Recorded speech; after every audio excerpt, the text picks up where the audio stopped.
बाद शायद ब्लॉग नहीं आएंगे, मेरा एक ही ब्लॉग होगा।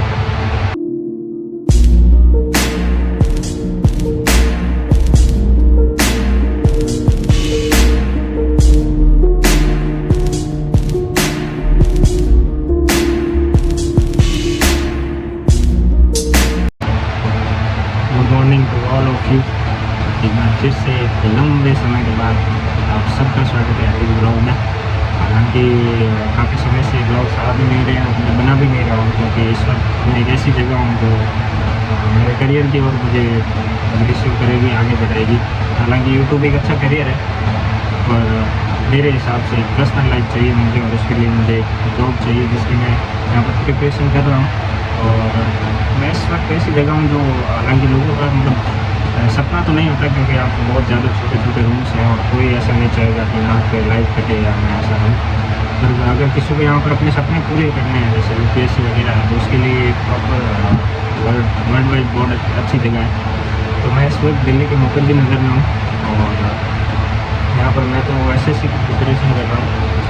और मेरा कोई मोटिव नहीं था कि मैं यहाँ पे आऊँगा ब्लॉग्स बनाऊँगा, पर काफ़ी सारे ऐसे लोग हैं जो भाई हैं जो यहाँ पे आते हैं और काफ़ी ज़्यादा दिक्कत होती है, तो मुझे अपना एक्सपीरियंस शेयर करने के लिए बोले कि ये ब्लॉग बना दो, ताकि हमें भी थोड़ा बहुत हेल्पफुल रहेगा इसके लिए।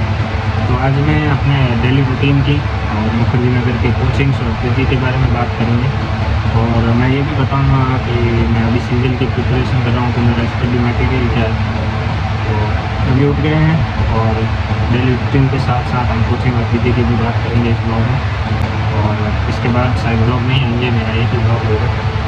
तो बस आप सबकी हेल्प हो जाए, इसलिए बस ब्लॉगिंग कर रहा हूँ, और ये सिर्फ एक ही ब्लॉग बनाऊँगा, क्योंकि अभी सीजन का मैंने फॉर्म वगैरह फिल कर दिया है, तो उसके लिए थोड़ी तैयारी पर बैठना पड़ेगा। हालांकि आया तब रेगुलर स्टडी कर रहा था, लेकिन अब थोड़ा बैठना पड़ेगा और अच्छा थोड़ी ज़्यादा तैयारी करनी पड़ेगी। तो मिलते हैं आपको और बताते हैं क्या क्या होता है हमारे डेली रूटीन में, और उसके साथ साथ क्या क्या है यहाँ की फैसिलिटीज।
तो इस वक्त माउथ फ्रेश वगैरह कर लिया है, और अभी चलते हैं ऊपर छत पर और थोड़ी एक्सरसाइज और वार्म अप वगैरह करते हैं। उसके बाद आते हैं और कल जो भी पढ़ा है उसका रिवीजन वगैरह करते हैं, और उसके बाद चलते हैं कोचिंग।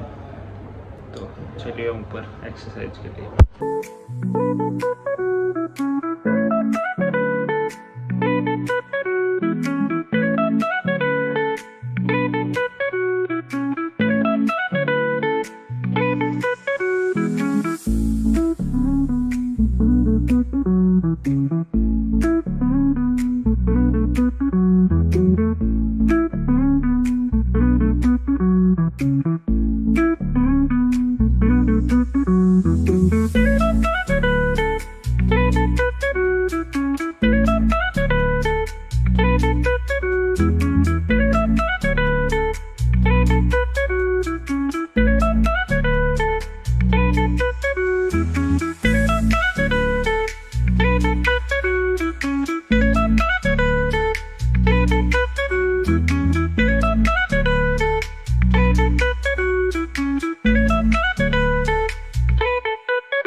तो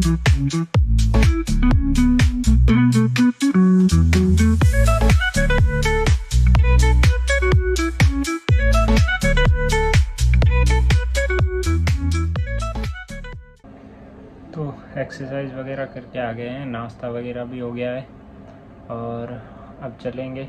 जो भी कल पढ़ा था, कल के क्लासेज और शाम को जो भी पढ़ा था उसका थोड़ा रिवीजन करते हैं। और आज जिस भी सब्जेक्ट की क्लास है, क्योंकि अभी मेरे पास अभी 6 बज रहे हैं तो 7 बजे तक 1 घंटे का टाइम है, तो 1 घंटे में मुझे रिवीजन और जो भी आज क्लास है उसके पिछली क्लास में हमने क्या पढ़ा था तो उस सब्जेक्ट को भी थोड़ा पढ़ के जाना है ताकि क्लास में इजीली समझ आ सके। तो चलते हैं, थोड़ी स्टडी करते हैं, उसके बाद नहा धो के तैयार हो जाएंगे और चलेंगे कोचिंग की तरफ।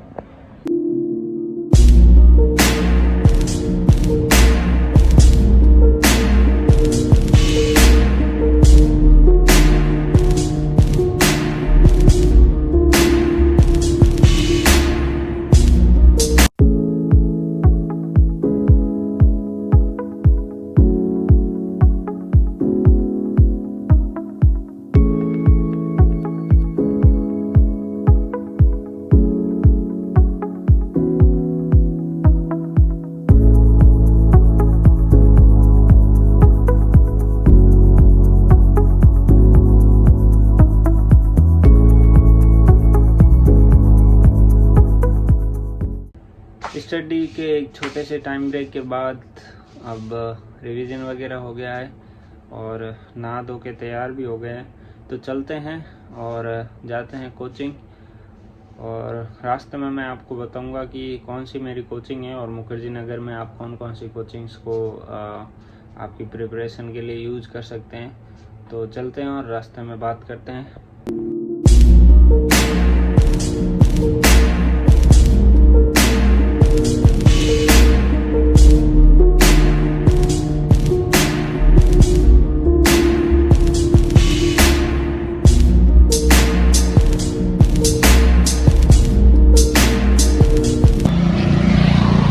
बेसिकली आप अगर मुखर्जी नगर आते हैं तो आपको यहाँ पर कई सारे ऑप्शंस मिलेंगे जिसमें आप कोचिंग्स ले सकते हैं। लेकिन अगर मेरी राय माने तो आप अगर किसी कोचिंग में जाते हैं तो सबसे पहला अगर आपका क्वेश्चन होगा तो वो बेस्ट साइज अच्छा होगा, क्योंकि मतलब तो काफ़ी सारे ऐसे बैचेज है जो मर्ज हो जाते हैं और उससे पहले आपको छोटे बताते हैं, उसके बाद उसमें काफ़ी ज़्यादा ऐड कर देते हैं, तो उसका कोई ज़्यादा बेनिफिट नहीं रहता आपको। अगर आप ऑफलाइन करें तो छोटा सा बेस्ट देखिए जिसमें आपको इजीली आपको अगर कोई डाउट है तो आप डाउट भी पूछ सकते हैं, और ऐसा बेस्ट साइज जितना छोटा होगा आपके लिए बेनिफिट रहेगा। और प्लस अगर आप यहाँ पे आते हैं तो आप किसी एक टीचर के लिए मत आइए, यहाँ पर सारे टीचर्स का डेमो लीजिए। आप 2 से 3 दिन तक डेमो ले सकते हैं, तो डेमो ज़रूर लीजिए और उसी के बाद आप देखिएगा कि किस प्रकार से आपको सही लगता है, उस प्रकार से आप कोचिंग ज्वाइन कीजिए। बाकी मुखर्जी नगर के यहाँ पर नियरेस्ट मेट्रो स्टेशन जो है वो जीटीपी नगर है। जीटीपी नगर से आपको यहाँ तक आने के लिए ऑटो करना पड़ेगा, और ये मुखर्जी नगर ना कहलाकर बत्रा कहलाता है, तो आप जीटीपी नगर मेट्रो से गेट नंबर 2 से आप आ सकते हैं, और बत्रा से बहुत सारे टैक्सी वगैरह आते रहते हैं।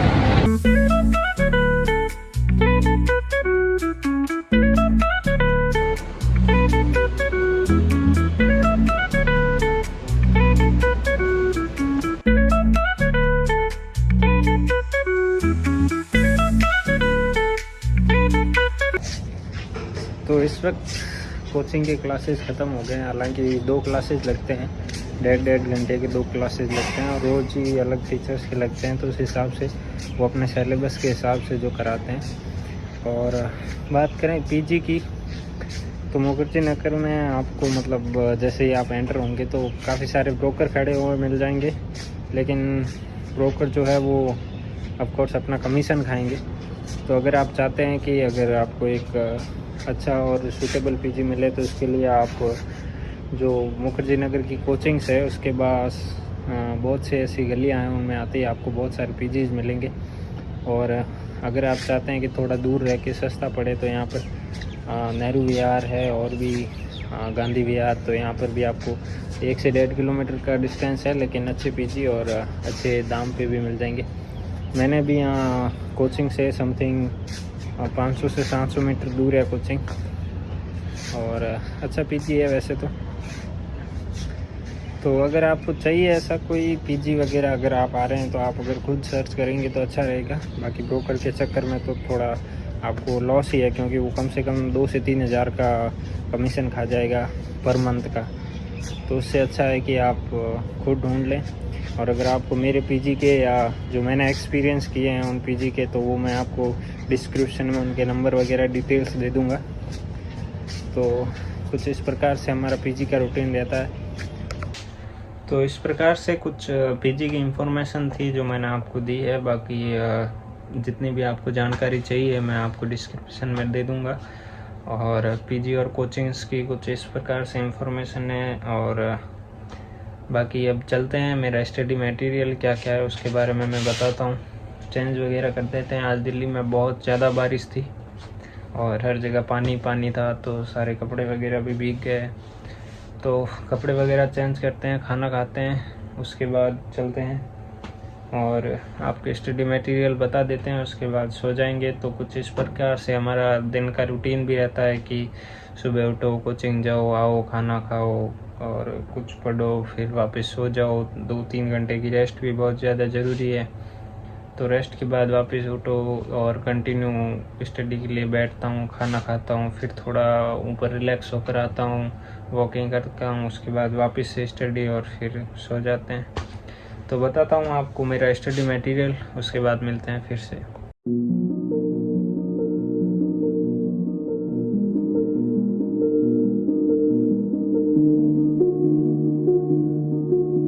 पूछना था कि किस्मत में बसना है, जलील होने के अलावा कुछ लिखा नहीं है।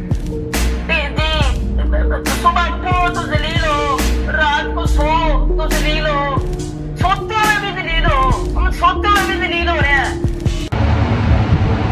तो अभी जो है मैं एसएससी सीजीएल की प्रिपरेशन कर रहा हूँ। पहले मेरा टियर फर्स्ट होगा और उसके लिए भी साथ में एसएससी की जितनी भी वैकेंसी आती है उन सब के लिए हम फॉर्म फिल करते हैं और सबका एग्ज़ाम देते हैं, क्योंकि जॉब तो जॉब होती है और ड्रीम जॉब होती है। तो प्रिपरेशन तो करते रहेंगे। और सबसे ज़्यादा जो इम्पोर्टेंट है इसमें वो है आपके मॉक टेस्ट। आप जितने मॉक टेस्ट देंगे उतना ही आपके लिए सबसे ज़्यादा प्रॉफिट होगा। तो सबसे पहले मैं अपने बुक्स की बात करता हूँ कि मेरे पास बुक्स कौन से। तो रीजनिंग की बात करेंगे तो रीजनिंग की मेरे पास ये पिनेकल की है, काफ़ी अच्छी लगी मुझे, क्योंकि इसके जो मेथड है वो भी काफ़ी अच्छा है और उसके साथ साथ इसके जो प्रीवियस ईयर के क्वेश्चन हैं वो भी इसमें दे रखे हैं और अपनी तरफ से भी बहुत सारे क्वेश्चन दे रखे हैं। अगर विदाउट आप किसी टीचर की बिना कोचिंग के भी अगर इसको पढ़ेंगे तो ये काफ़ी आपके लिए हेल्प होगा। उसके बाद हमारे पास मैथ्स की है, मैथ्स की मेरे पास सॉल्व पेपर है और ये करंट एप्लीकेशन की है। इसमें सारे मॉक टेस्ट भी है और जितने भी प्रीवियस ईयर के क्वेश्चन हैं वो सारे क्वेश्चन इसमें दे रखे हैं, लगभग 2018 से आप देख सकते हैं इसकी भी। तो मैथमेटिक्स की मैं इसके सॉल्व पेपर लगाता हूँ लगभग 2 दिन में कम से कम 5 से 6 टेस्ट लगाने पड़ते हैं। मतलब पर डे अगर आप देखेंगे तो 2 से 3 तो मॉक टेस्ट आप लगाइए। हालांकि नहीं, अगर आपके आपका बेसिक कंप्लीट नहीं है, मेरा भी नहीं था, लेकिन जब से कोचिंग जा रहा हूँ 2 महीना 1.5 महीना हो गया समथिंग, तो काफ़ी सारे बेसिक्स क्लियर हो गए और जितने भी टॉपिक आपके हुए उसके आपके क्वेश्चन आप लगा सकते हैं मैथमेटिक्स से। और इसमें मैथमेटिक्स भी 2 प्रकार की है, एक एडवांस मैथ्स है और एक अर्थमेटिक है, जिसमें आपके वो 10th लेवल की परसेंटेज वगैरह वो करवाते हैं, लेकिन वो 11th-10th का नहीं होता है और वो टॉपिक्स जो होते हैं वो 10th के होते हैं। बाकी ट्यूशन्स थोड़े हार्ड आते हैं उसमें भी। और एक एडवांस मैथ होती है जो आपके 11th-12th पे बेस करती है, लेकिन अगर ये भी ज़रूरी नहीं है कि अगर आप 11th-12th मैथ से पढ़े हो या नहीं पढ़े हो तो उससे कोई फ़र्क नहीं पड़ता है, क्योंकि यहाँ पर जो ट्यूशन्स आते हैं वो काफ़ी डिफरेंट टाइप के आते हैं, जिससे वो आपको अगर आप कोचिंग ज्वाइन करेंगे तो आपको बहुत ही अच्छे से एक्सप्लेन कर देंगे। उसके बाद मैं जीके के लिए ये लूसेंट की पढ़ता हूँ, हिंदी मीडियम की है और इसके बारे में तो शायद अगर आप प्रिपरेशन करते हैं तो इसके बारे में तो आप अच्छे से जानते होंगे। लूसेंट है ये काफ़ी अच्छी लगी मुझे, और इसके साथ साथ आप स्टैटिक जीके पर फोकस कर सकते हैं। हालांकि इसमें भी स्टैटिक ही है, लेकिन स्टैटिक जीके के काफ़ी डिफरेंट नोट्स आते हैं, तो वो आप पढ़ सकते हैं। क्योंकि स्टैटिक जीके बहुत ही मतलब जीके का सबसे जो रीढ़ की हड्डी है वो स्टैटिक जीके है। उसके साथ साथ जीके में आप करंट अफेयर्स पढ़ सकते हैं, और वो तो मेरे हिसाब से अगर आप न्यूज़पेपर को अच्छे से कवर करेंगे या उसके साथ साथ करंट अफेयर्स के आप नोट्स बना सकते हैं। नोट्स आपको अगर आप कोचिंग में तो वो आपको प्रोवाइड भी करवा देंगे, और अगर डेली रिकमेंड मांगेंगे तो आप सेल्फ करंट अफेयर्स के जितने भी अभी क्या है पिछले 6 महीने के जितने भी अच्छे अच्छे इवेंट्स हुए हैं, और जैसे अभी वर्ल्ड कप हुआ है, इंडिया वर्ल्ड कप जीती है, और SSC शेयर सर्कल का भी एग्ज़ाम हुआ है, तो उसमें काफ़ी सारे एग्जाम्स में वर्ल्ड कप के बारे में काफ़ी जैसे स्टेडियम वगैरह कौन हो चुका था, कौन जीता, कौन रनर अप रहा, ऐसे क्वेश्चन तो देखिए आप ऐसे कवर कर सकते हैं। इसके साथ साथ इंग्लिश के लिए मैं नीतू सिंह की इंग्लिश पढ़ता हूँ, काफ़ी मेरे लिए हेल्पफुल लगी। लेकिन इंग्लिश में मुझे एक डिफरेंस लगा कि मेरे कोचिंग में एक मैम पढ़ाते हैं, हालांकि वो भी नीतू मैम के फ्रेंड ही है, और काफ़ी साफ पढ़ाया उन्होंने। लेकिन जब पढ़ाते हैं तो मुझे एकदम, मैंने नीतू मैम की भी ऑनलाइन क्लासेज ली और उनके ऑफलाइन क्लासेज लेता हूँ, तो मुझे काफ़ी सिमिलरिटी लगी कि दोनों एक सा ही पढ़ाते हैं। तो मैं उन मैम की क्योंकि वो मैम मुझे रेगुलर पढ़ाती है, और प्लस उनके जो नोट्स होते हैं वो मुझे सेल्फ बनाता हूँ, तो ये काफ़ी मेरे लिए हेल्पफुल लगा। तो मैं इंग्लिश की बुक से नीतू सिंह की सिर्फ ट्यूशन्स लगाता हूँ, बाकी पढ़ता मैं उन्हीं मैम से हूँ। उसके साथ साथ कोचिंग वालों ने भी मुझे नोट्स प्रोवाइड किए, और इसके लिए काफ़ी अच्छे नोट्स हैं, तो उन सब भी मैं ज़्यादातर ट्यूशन से लगाता हूँ। सबसे जो बेनिफिट वाली बात है वो है आपके हैंड नोट हो गए। तो कोचिंग में जब भी जाता हूँ मैं सिर्फ एक नोटबुक लेके जाता हूँ, और उसी में सारा वर्क करता हूँ, और यहाँ सिर्फ उन्हीं को एक अच्छी हैंड राइटिंग से और वापस रिविजन करते हुए हैंड नोट बनाता हूँ। यहाँ के लिए सबसे इम्पोर्टेंट है वो आपके हैंड नोट होंगे, क्योंकि रिविजन के टाइम पे आपको वही एक काम आएंगे। तो मैं कुछ नोट्स लिखा देता हूँ। ये मेरे GS के नोट हैं, ये आप देख सकते हो।